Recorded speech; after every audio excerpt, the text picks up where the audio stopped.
नमस्कार विद्यार्थियों। ब्रिटिश भारत में सांप्रदायिकता,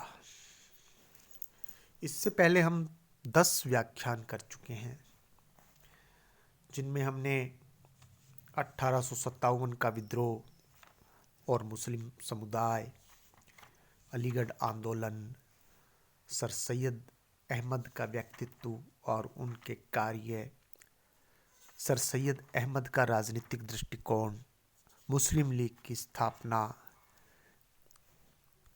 ब्रिटिश नौकरशाही की भूमिका, मुस्लिम लीग और कांग्रेस का समझौता जो 1916 में हुआ, खिलाफत आंदोलन जो 1919 से 1922 के बीच हुआ, और मुस्लिम राजनीति किस प्रकार से उसमें परिवर्तन आए, मुस्लिम लीग की जो पॉलिसी रही, नीति रही, उनकी हमने चर्चा की।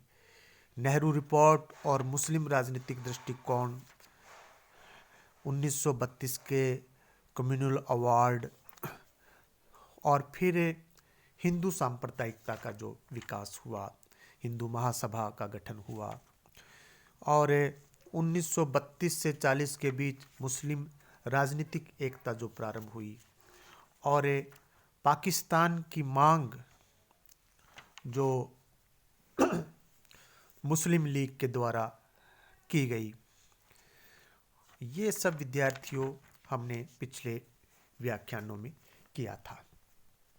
और जो 22 मार्च 1940 को मुस्लिम लीग का लाहौर में अधिवेशन हुआ, और उस अधिवेशन में ये कहा कि प्रांतीय स्वायत्तता ने यह सिद्ध कर दिया है कि भविष्य में भी मुसलमानों को हिंदू बहुमत के अधीन शासित होना पड़ेगा। उन्होंने यह भी घोषणा की कि किसी भी दृष्टिकोण से मुसलमान अल्पसंख्यक नहीं है, बल्कि एक राष्ट्र है, और राष्ट्र के लिए एक भौगोलिक क्षेत्र, राज्य और स्वदेश आवश्यक है। इसी अधिवेशन में पाकिस्तान का प्रस्ताव पारित किया गया था। विद्यार्थियों, अब मुस्लिम लीग का जो एक रणनीति थी 1940 से, जब उन्होंने पाकिस्तान की डिमांड कर दी, तो अब पूरी रणनीति पाकिस्तान प्राप्त करने के लिए रही। युद्धकाल जो सेकेंड वर्ल्ड वॉर और उसके उपरांत ब्रिटिश नीति, यदि वास्तविक पाकिस्तान को नहीं तो पाकिस्तान की मांग की भावना को स्वीकार करने की होती गई। क्योंकि विद्यार्थियों, अंग्रेज नहीं चाहते थे कि धरती के नक्शे पर एक इतना बड़ा देश हो। वो एक शक्तिशाली भारत नहीं छोड़ के जाना चाहते थे, एक खंडित भारत छोड़ के जाना चाहते थे, एक कमज़ोर, इस धरती के टुकड़े को कमज़ोर करके जाना चाहते थे। दो अलग अलग भागों में विभाजित, और सांप्रदायिकता का विष जो उन्होंने बोया, वो उनकी मंशा को पूरी कर रहा था। क्रिप्स मिशन विद्यार्थियों, फरवरी मार्च 1942 के महीने में, फरवरी मार्च का महीना 1942 के साल, दक्षिण एशिया। तो विद्यार्थियों, 1942 में दक्षिण एशिया में मित्र राज्यों के प्रतिकूल युद्ध की परिस्थितियां, सेकेंड वर्ल्ड वॉर चल रहा था उस समय, उसकी परिस्थितियों से उत्पन्न समस्याओं के समाधान के लिए इंग्लैंड को भारत के सहयोग की आवश्यकता थी, भारतीय जनता के सहयोग की आवश्यकता थी, कांग्रेस के सहयोग की आवश्यकता थी, राजनीतिक दलों के सहयोग की आवश्यकता थी। इस उद्देश्य की प्राप्ति के लिए मार्च 1942 में सर स्टैफर्ड क्रिप्स को ब्रिटिश सरकार के प्रस्तावों के साथ भेजा गया। क्रिप्स योजना के 2 अंश थे। एक तो जिनका संबंध दूरगामी संवैधानिक प्रश्नों से था, जिसमें भारतीयों द्वारा चुनी हुई संविधान निर्मात्री सभा बुलाने और उसके द्वारा भारतीय राज्य संघ का संविधान बनाने का प्रावधान था। मुस्लिम लीग की भावनाओं को संतुष्ट करने के लिए इन प्रस्तावों में यह स्पष्ट उल्लेख था कि यदि कोई प्रांत भारतीय संघ में सम्मिलित नहीं होना चाहेगा, विद्यार्थियों आपने ध्यान से सुना होगा, यदि कोई प्रांत भारतीय संघ में सम्मिलित नहीं होना चाहेगा तो ऐसे प्रांतों को अपना पृथक एक अलग संघ बनाने का पूर्ण अवसर दिया जाएगा। क्रिप्स योजना के तात्कालिक प्रस्ताव में वायसराय की कार्यकारिणी में युद्ध मंत्री के अधिकारों से संबंधित विषय थे। कांग्रेस का मत था कि ब्रिटिश सेनाध्यक्ष भारतीय युद्ध मंत्री के निर्देशों का पालन करने के लिए बाध्य था, परंतु वायसराय इस मांग का विरोधी था।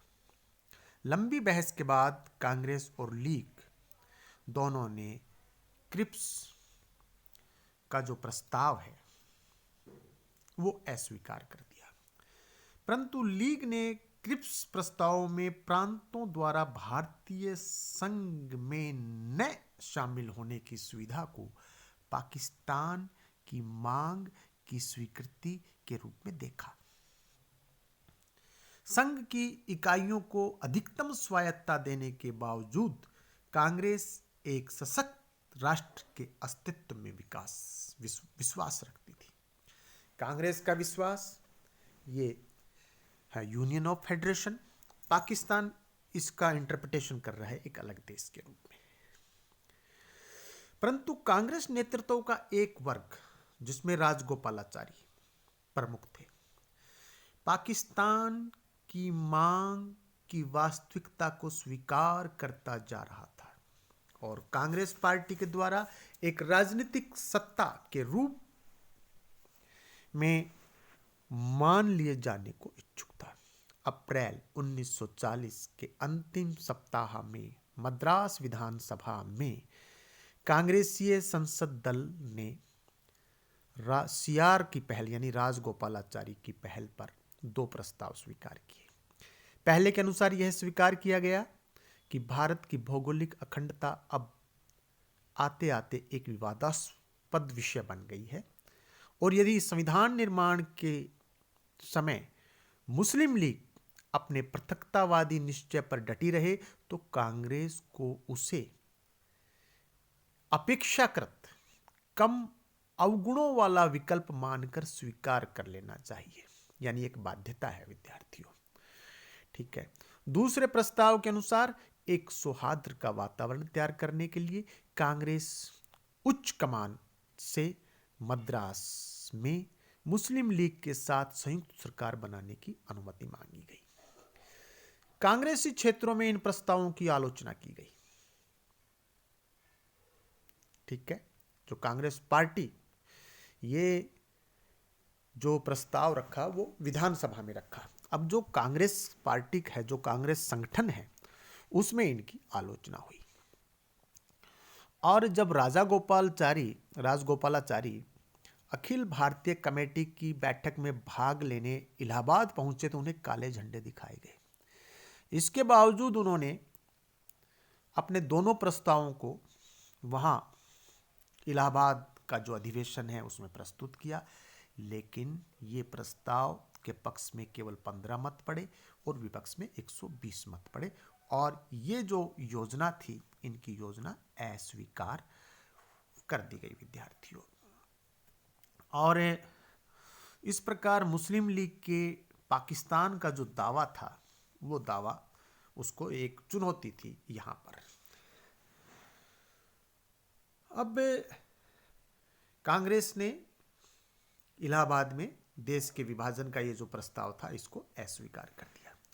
1942 का जो भारत छोड़ो आंदोलन जो है उसमें जो बड़े कांग्रेसी नेता हैं उन सबको जेल में डाल दिया गया। उसके बाद जिन्ना ने इसको एक अवसर के रूप में लिया और उसने मुस्लिम लीग को सशक्त बनाने का कार्य किया। हर प्रांत में उसने और वहाँ प्रांतों के जो जिले हैं, फिर तहसीलें हैं, फिर गांव हैं, और उन्होंने अपना पूरा ऑर्गेनाइजेशन जो है छोटे शहरों और कस्बों में पाकिस्तान के संदेश को पहुंचाने के लिए नियमित दौरे किए और पूरा प्रचार प्रसार किया। अंग्रेजी अखबार डॉन, जो कि वीकली था, उसको जिन्ना ने अपने प्रयासों से दैनिक करवा दिया, यानी अखबार रोज आने लगा। और उस अखबार के माध्यम से भी मुस्लिम लीग का जो प्रोपेगेंडा था उसको प्रचार प्रसार किया गया, यह मानते हुए कि भविष्य के पाकिस्तान में आर्थिक दृष्टिकोण से कृषि प्रधान क्षेत्रों की प्रधानता रहेगी।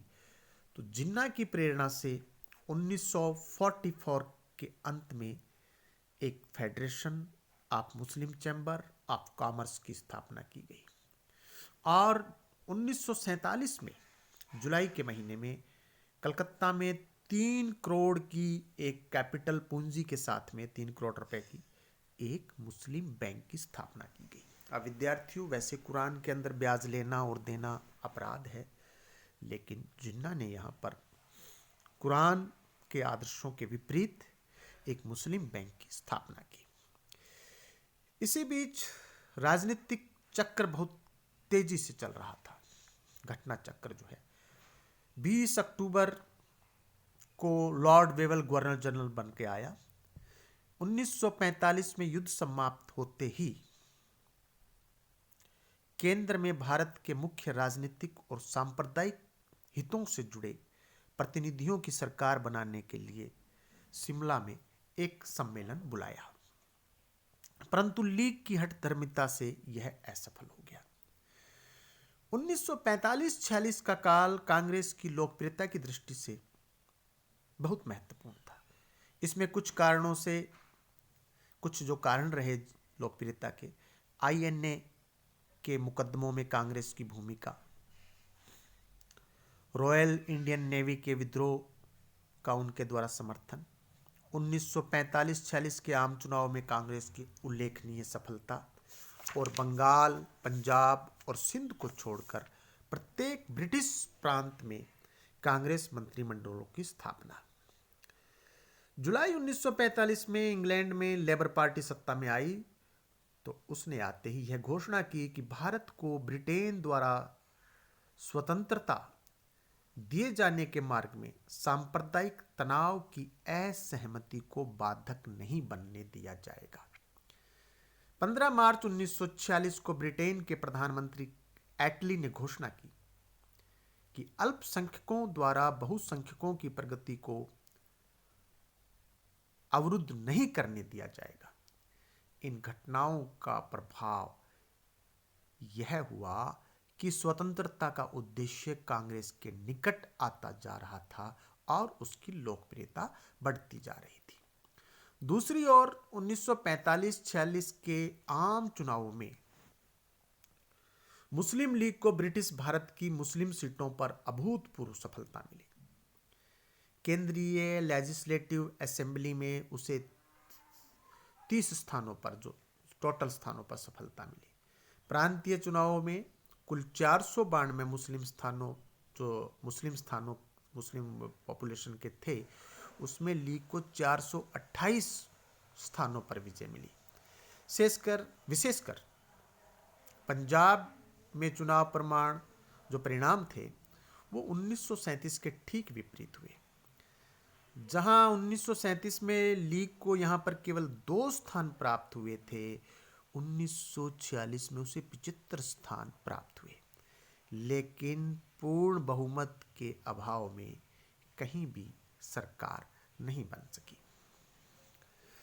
विद्यार्थियों, मार्च 1946 में इंग्लैंड द्वारा मुस्लिम लीग और कांग्रेस के परस्पर बढ़ते विरोध और सेकेंड वर्ल्ड वॉर के बाद की परिस्थितियों की संवैधानिक जो जटिलता के समाधान के लिए एक कैबिनेट मिशन भारत भेजा। वस्तुतः ब्रिटेन द्वारा भारत की राजनीतिक समस्या का हल ढूंढने का यह अंतिम प्रयास था। कैबिनेट मिशन में sir Stafford Cripps, sir V.A. Alexander और भारत सचिव लॉरेंस थे। 24 मार्च 1946 में प्रतिनिधिमंडल भारत आया, ये प्रतिनिधिमंडल, और अगले 3 महीने भारत में रहकर सत्ता हस्तांतरण के आयामों पर कैसे हो सकता है ये कार्य, उस पर बातचीत चलती रही। कैबिनेट प्रतिनिधिमंडल द्वारा भारत में राजनीतिक नेताओं के साथ विस्तृत, जटिल और असफल वार्तालाप का विश्लेषण, वो हम यहाँ पर उसका जिक्र नहीं करेंगे। यहाँ इतना ही कहना पर्याप्त होगा कि प्रारंभिक वार्तालाप में जिन्ना को यह बता दिया गया कि उनके द्वारा प्रस्तावित पाकिस्तान में पंजाब के हिंदू बहुल क्षेत्र, बंगाल के कलकत्ता सहित बहुत बड़े भूभाग और सिलहट को छोड़कर संपूर्ण आसाम के भौगोलिक क्षेत्रों को सम्मिलित करना न्यायोचित नहीं होगा। इसलिए केवल आंशिक पाकिस्तान का निर्माण ही संभव होगा और इस प्रकार की जो कोई राजनीतिक इकाई बनेगी, कोई देश बनेगा, वो अपनी आत्मरक्षा करने में सफल नहीं हो सकेगा। अतः 16 मई 1946 के अपने वक्तव्य में कैबिनेट मिशन ने एक अखंडित केंद्रीय सरकार की पेशकश की, जिसमें ब्रिटिश प्रांत और भारतीय रियासतों के प्रतिनिधि सम्मिलित किए जाने थे। केंद्र के पास कुछ सीमित विषय जैसे विदेश विभाग है, संचार है, रक्षा है, ये उनके पास में रहेंगे। केंद्र को अपने विषयों से संबंधित प्रशासनिक कार्यों के लिए साधन जुटाने का भी अधिकार दिया गया। मुस्लिम लीग द्वारा प्रचारित हिंदू बहुमत के भय को दूर करने के लिए ब्रिटिश भारत जो है उसको 3 कैटेगरीज में बांट दिया गया, के बांटने का प्रस्ताव। खंड जो पहला जो है उसमें हिंदू बहुल प्रांत है Madras, Bambai, UP, Bihar, central provinces और उड़ीसा। बी के अंदर पंजाब, पश्चिमोत्तर प्रांत, सिंध और बलूचिस्तान, और कैटेगरी सी में बंगाल और आसाम। ये तीनों ही प्रांतीय खंड अपने ग्रुप से विधान बना सकते थे। 16 मई 1946 के वक्तव्य का दूसरा महत्वपूर्ण अंश अंतरिम सरकार की स्थापना थी, जिसके अनुसार वायसराय के पद को छोड़कर संपूर्ण केंद्रीय सरकार को भारतीयों को सौंप दिया जाना था। 16 जून 1946 की एक विज्ञप्ति में 14 सदस्यों की जो सदस्य हैं उनकी अंतरिम सरकार की घोषणा की गई, जिसमें 5 कांग्रेस के हिंदू जाति के सदस्य, 5 मुस्लिम लीग के सदस्य, 1 परिगणित हिंदू जाति का सदस्य, 3 अल्पसंख्यक के सदस्य सम्मिलित होंगे। गांधी ने कांग्रेस कोटा में एक नेशनलिस्ट मुस्लिम की नियुक्ति पर जोर दिया। जिन्ना मुस्लिम हितों की रक्षा का अधिकार केवल मुस्लिम लीग के माध्यम से समझते थे और विशेषकर कांग्रेस के द्वारा अबुल कलाम आजाद को मंत्री बनाने की मांग के विरोधी मोहम्मद अली जिन्ना। इन परिस्थितियों में कांग्रेस ने कैबिनेट प्रतिनिधिमंडल के दूरगामी संविधान निर्माण संबंधी प्रस्तावों को स्वीकार कर लिया, परंतु अंतरिम सरकार के प्रस्ताव को अस्वीकृत कर दिया। मुस्लिम लीग ने 16 मई 1946 के संपूर्ण वक्तव्य को स्वीकार कर लिया। अतः अब वह अंतरिम सरकार में सम्मिलित होने की इच्छुक थी। कैबिनेट प्रतिनिधिमंडल को मात्र लीग को सरकार बनाने के लिए आमंत्रित करना तर्कसंगत नहीं लगा। इस विरोध में लीग की काउंसिल की बंबई में 29 जुलाई 1946 की बैठक में न केवल 16 मई 1946 के प्रस्तावों को अस्वीकार कर दिया, बल्कि कैबिनेट प्रतिनिधिमंडल के तथा कथित पक्षपातपूर्ण रवैये के प्रति रोष प्रकट करने के लिए 16 अगस्त 1946 को प्रत्यक्ष कार्रवाई दिवस मनाने का घोषणा कर दिया। प्रत्यक्ष कार्रवाई दिवस द्वारा लीग ने संवैधानिक मांग को तिलांजलि दे दी और पाकिस्तान प्राप्त करने के लिए सड़कों पर विरोध का मार्ग अपनाया। इस कार्यक्रम के अनुसार संपूर्ण भारत में विरोध सभाएं करना था, परंतु इसका सबसे दुखद और दुर्भाग्यपूर्ण दृश्य कलकत्ता में घटित हुआ। शहीद सुहरावर्दी की सरकार ने उस दिन कलकत्ता में सार्वजनिक अवकाश की घोषणा कर दी, जिसके कारण मुस्लिम समाज के जो एक बहुत बड़ा जो उनके पास उस दिन कोई व्यस्तता थी नहीं, क्योंकि अवकाश हो गया। परिणाम स्वरूप मुस्लिम लीग के स्वयंसेवकों द्वारा जब दुकान बंदी के प्रयास किए गए तो वो प्रयास सांप्रदायिक हिंसा का वहां पर एक नग्न तांडव विद्यार्थियों वहां हुआ। अंग्रेज इतिहासकार H.V. हाउसन के अनुसार कम से कम 5,000 लोग मारे गए और 15,000 घायल हुए। कलकत्ता हत्याकांड ने भारत के भविष्य के प्रति वायसराय को निराशा से भर दिया। भारत में शांति स्थापना के दो मार्ग थे, या तो इंग्लैंड से ब्रिटिश सेनाएं बुलाई जाती या शासन का सारा अधिकार भारतीयों के हाथ में सौंप दिया जाता। अंत में लॉर्ड वेवेल के प्रयासों से जवाहरलाल नेहरू ने 2 सितंबर 1946 को अंतरिम सरकार का निर्णय लिया। सत्ता का सारा लाभ कहीं कांग्रेस को न मिल जाए, इस आशंका से मुस्लिम लीग भी 13 सितंबर को अपने पूर्व निर्णय के विरुद्ध, जब विद्यार्थियों उन्होंने प्रत्यक्ष कार्रवाई दिवस मनाया, उसके विरुद्ध, मतलब पहले जिसके लिए इतना हत्याकांड हो गया, अब उससे पलटते हुए मुस्लिम लीग भी सरकार में शामिल हो गई। इस बीच जुलाई के अंतिम सप्ताह में संविधान सभा के चुनाव हुए और कांग्रेस को भारी बहुमत मिला। 4 स्थानों को छोड़कर कुल 292 स्थानों पर चुनाव हुए, जिसमें कांग्रेस को 201, लीग को 73 और विभिन्न राजनीतिक दलों को 6 और स्वतंत्र सदस्यों को 8 स्थान मिले।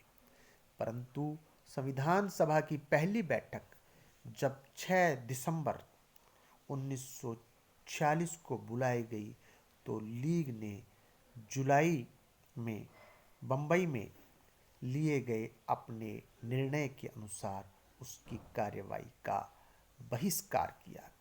संवैधानिक सभा का कार्य लीग की अनुपस्थिति में भी चलता रहा।